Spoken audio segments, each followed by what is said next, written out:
কেনেদৰে মানে যোৱা 23 তাৰিখে লটাৰী খেল এখন আছিলে ওৰাং ওদালগুৰি কালী মন্দিৰ বুলি আছিল। তাৰপিছত মোৰ হাজবেণ্ডে তেনেকৈ অনলাইনত টিকট লৈয়ে থাকে, লটাৰী টিকট হাউলি ৰাস বা চিৰাং ডিষ্ট্ৰিক্টৰ তেনেকৈ টিকট লৈয়ে থাকে। তাৰপিছত তেওঁ এই ভিডিঅ'টো পাই পেলাই তাতো টিকটটো ল'লে। তেওঁ ওৰাং কালী মন্দিৰৰ সাহাৰ্যাৰ্থে যিহেতু তেওঁলোকে লটাৰী খেলখন পাতিছে, আগতে তেওঁলোক চাকৰি সূত্ৰে, মোৰ শহুৰ দেউতা চাকৰি সূত্ৰে ওৰাঙত থকা তেওঁলোকো আছিল। সেইকাৰণে ভাবিলে পুৰণা ঠাইৰ লটাৰী এখন পাতিছে, গতিকে টিকট এটা লওঁ। তেনেকৈ বুলি ভাবি পেলাই তেওঁ 7টা টিকট ক্ৰয় কৰিলে।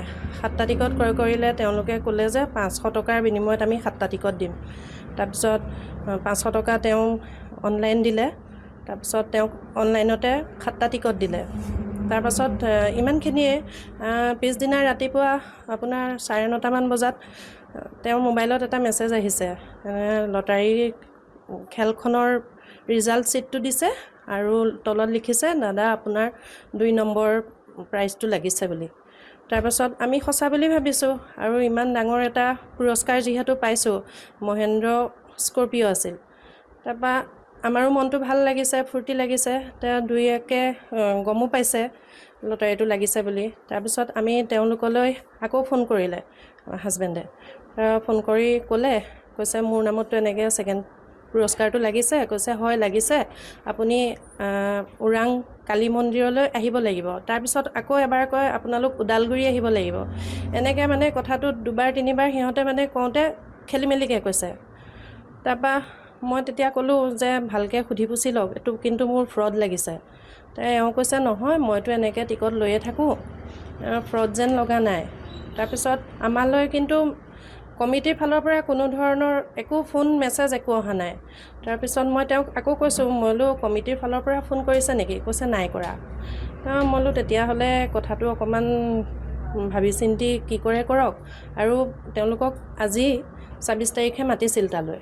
26 তাৰিখে মাতিছিল বোলে আপোনালোক আহিব।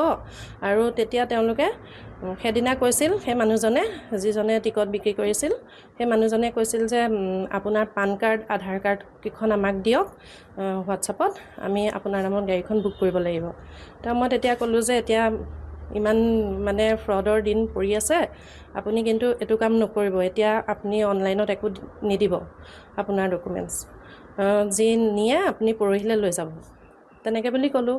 তাৰপিছত তেওঁ ধৰিবা কাগজ পাতিখিনি নিদিলে অনলাইনত।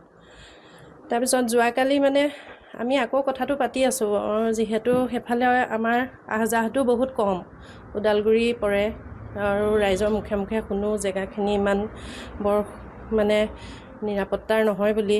তাৰপৰা মই কৈছোঁ, মইলো গ'লে ভালকৈ যাব, সাৱধানে যাব, এইবিলাক জেগা ইমান ভাল নহয়, তেনেকৈ সেইখিনি কথা ক'লোঁ। তাৰপৰা তেনেকুৱাতে আমাৰ ভাইটি এজন আহিল। তাৰ ভাইটিজনৰ লগত মই কথা কেইটামানে আলোচনা কৰি আছোঁ। মই বোলো হেৰি নহয়, এইটো বস্তুটো বাৰু ফ্ৰড নেকি? তাৰপিছত তেওঁ কৈছে মোৰো তেনেকুৱাই লাগিছে, কাৰণ মই এই বস্তুটো যোৱাকালি ৰাতি খুবকৈ চালোঁ চাৰ্চ কৰি, কিন্তু ওৰাং লটাৰী বুলি তেনেকুৱা কোনো লটাৰীয়ে নোলাল। কাৰণ আজিকালি ফেচবুকত হওক গুগলত হওক সকলোখিনি ওলাই যায়। তাৰপৰা একো এটা নোলোৱাৰ কাৰণে সিও কৈছে এইটো ফ্ৰড যেনেই লাগিছে। মই বোলো তুমি আকৌ পাৰা নেকি চোৱাচোন।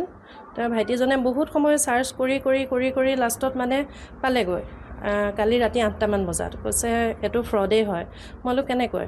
কৈছে এয়া চাওক, নগাঁৱৰ ল'ৰা এজনে কি বনিয়া আছিল, কিবা বনিয়া, কৈছে ল'ৰাজনৰো একে টিকট, আপোনালোকক যিকেইটা টিকট দিছে সেই একেটা টিকটকে সেই ল'ৰাজনকো দিছে, আৰু তেওঁকো সেই ছেকেণ্ড পুৰস্কাৰটো পাইছে বুলিয়ে তেওঁলোকে জনাইছে। কৈছে এইটো চাওক।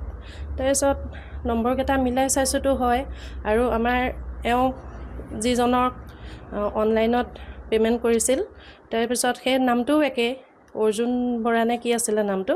তাৰপিছত এই ল'ৰাজনে পে'মেণ্ট কৰা নামটোও একেই।